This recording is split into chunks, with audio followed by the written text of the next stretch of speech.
നമുക്കിപ്പോൾ ഒരു ആപ്ലിക്കേഷൻ വേണമെന്ന് തോന്നിയാൽ നമ്മൾ എന്ത് ചെയ്യും? നെറ്റിൽ നിന്ന് ഡൗൺലോഡ് ചെയ്യും, ഇൻസ്റ്റാൾ ചെയ്യും, എന്നിട്ട് നമ്മൾ യൂസ് ചെയ്യും. എന്നാൽ ചില ആപ്ലിക്കേഷനുകളിൽ നമുക്ക് ഇൻസ്റ്റാൾ ചെയ്യേണ്ട ആവശ്യമില്ല, എന്നാൽ ഡൗൺലോഡ് ചെയ്ത് ഡയറക്റ്റ് ആയിട്ട് തന്നെ യൂസ് ചെയ്യാം. അതാണ് പോർട്ടബിൾ ആപ്ലിക്കേഷൻ എന്നുള്ളത്.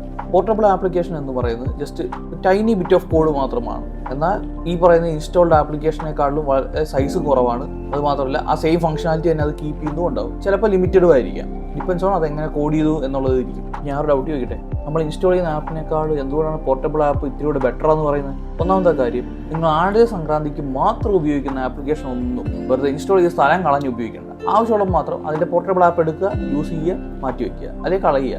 2, റീഇൻസ്റ്റാളേഷൻ്റെ ഒരു ആവശ്യം വരുന്നില്ല. ഉദാഹരണത്തിന് ഇപ്പോൾ നിങ്ങളുടെ സിസ്റ്റം ഫോർമാറ്റ് ചെയ്തു, ഓപ്പറേറ്റിംഗ് സിസ്റ്റം റീഇൻസ്റ്റാളും ചെയ്തു. പിന്നെ രണ്ടാമത് ഈ ആപ്ലിക്കേഷൻ കുത്തി ഇൻസ്റ്റാൾ ചെയ്യേണ്ട ആവശ്യമില്ല. പോർട്ടബിൾ ആപ്പാണോ, ചുമ്മാ പെൻഡ്രൈവിൽ നിന്ന് കോപ്പി പേസ്റ്റ് ചെയ്യുക, യൂസ് ചെയ്യുക. ഇത് അറിയാത്തവരിലേക്ക് ഒന്ന് ഷെയർ ചെയ്തു.